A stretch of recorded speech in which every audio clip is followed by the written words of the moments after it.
প্রাচীন ঐতিহ্যমণ্ডিত। প্রথমে আমি নিজেই ছিলাম ওই ওপরে, আমি বেরিয়ে যাচ্ছি। এখানটায় এখন অনেকটা জ্যাম কেটে গেছে।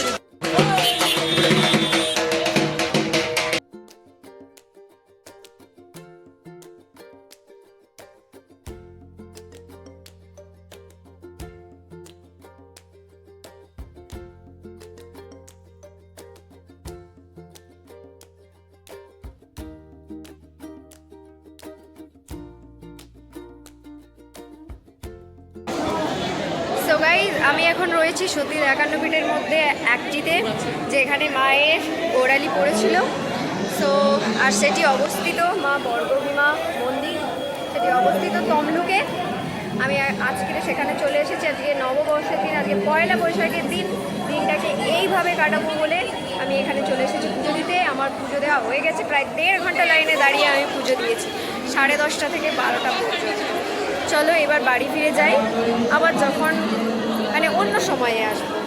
তো এখন বাড়ি ফিরে যাই।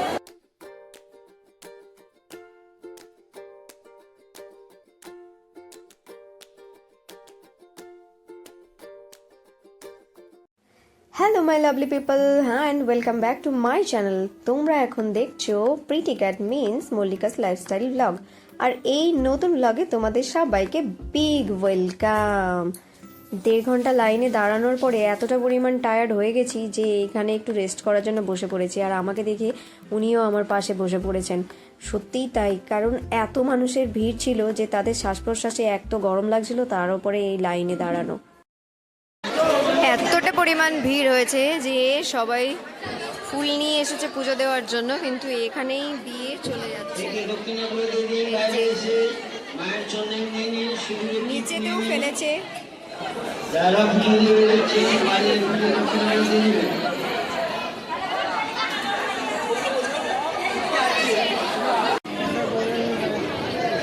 এইবার নিজের চোখে তোমরা দেখে নাও খালি ভিড়। এই যে জবা ফুল এদিকেও রয়েছে, চারিদিকে রয়েছে।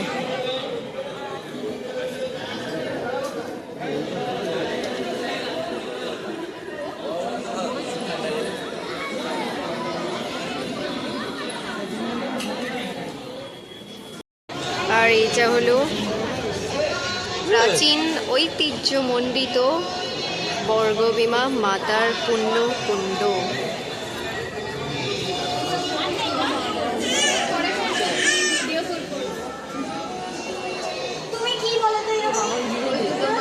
এই যে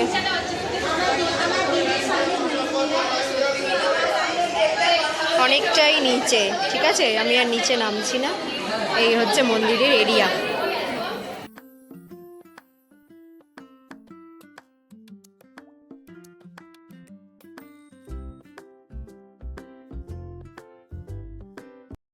নিজের মনস্কামনা পূরণের জন্য এইখানে কিন্তু এগুলো বাঁধতেই পারো।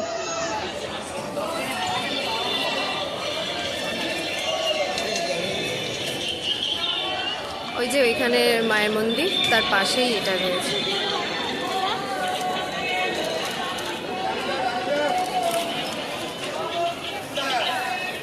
এইখানে যে এই যে এত মানুষ রয়েছে, এইখানে কিন্তু বিয়ে দেওয়া হয়, বিয়ের ব্যবস্থা এখানে দেওয়া হয়, ওখানে দেওয়া হয়, ছাদেতে দেওয়া হয়।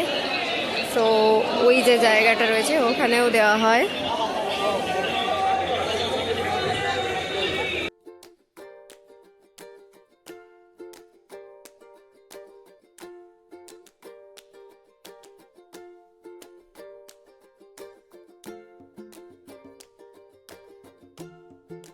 প্রথমে আমি নিজেই ছিলাম ওই ওপরে, ওই ওপর থেকে এই নিচে ওই সাইডে প্রচুর লাইন, প্রচুর ভিড়। প্রায় আমি এখন কটা বাজে, এখন 11:59। আমি প্রায় 10:30 থেকে লাইন দিয়েছিলাম। 10:30 থেকে লাইন দিয়ে এই আমার পুজো দেওয়া কমপ্লিট হলো। জাস্ট 5 মিনিট ওখানে বসেছিলাম। তো এতক্ষণ সময় লাগলো লাইনে, রেলগাড়ি খেলতে খেলতে, মিউজিক্যাল চেয়ার খেলতে খেলতে। এইখানে নির্মাণের কাজ চলছে। তো এইখানে এই চত্বরটা পুরো অঞ্জলি দেওয়ার জন্য। এখন তো অনেকটাই ফাঁকা হয়ে গেছে পুরো মন্দির। আমরা তো ওই জায়গা থেকে আমি তো লাইন দিয়ে এসেছি। আগে প্রথম ওদিকে একটা রুমে, তারপরে এই বারান্দাতে, তারপরে ওই নিচে, তারপরে ওখানে। তো যাই হোক, এখানে অনেকে বসেই রেস্ট করছেন।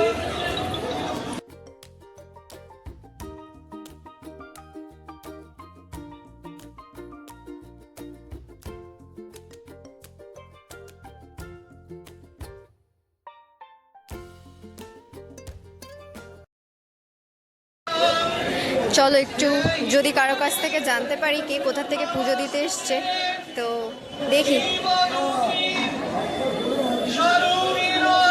এক্সকিউজ মি, একটু চ্যানেলের জন্য বলা যাবে কোথা থেকে পুজো দিতে এসছেন? ওনাকে বললাম, না বললো। তো এই এই হচ্ছে আমাদের, এই হচ্ছে আমাদের। ঠিক আছে, আপনি কোথা থেকে পুজো দিতে এসছেন? এক্সকিউজ মি, বলছি কোথা থেকে পুজো দিতে এসছেন? হ্যাঁ, খড়গপুর থেকে।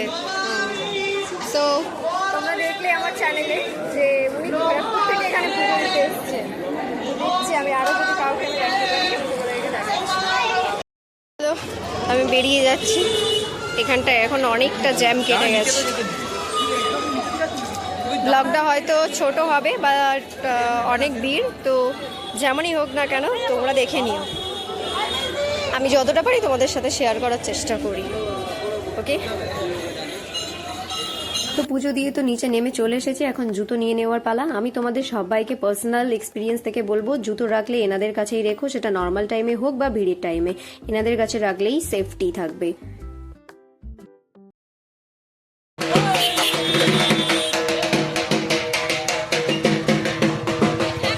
হ্যাঁ, মন্দির পর্যন্ত মানুষ না আসতে পারলে কি করবে? তারা তো এখন টোটোয় উঠতেই করবে। চলো, পুজো দেওয়া হয়ে গেছে, আমি এখন টোটোতে চেপে পড়েছি।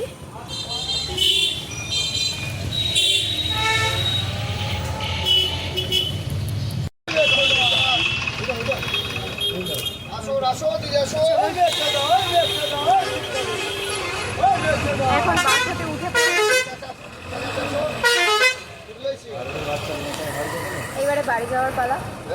চলো আমি এদিকে বাড়ি যাই, আর ভিডিওটা এখানেই শেষ করছি। তোমাদের ভিডিওটা কেমন লাগলো অবশ্যই কিন্তু কমেন্ট করে জানিও, ঠিক আছে?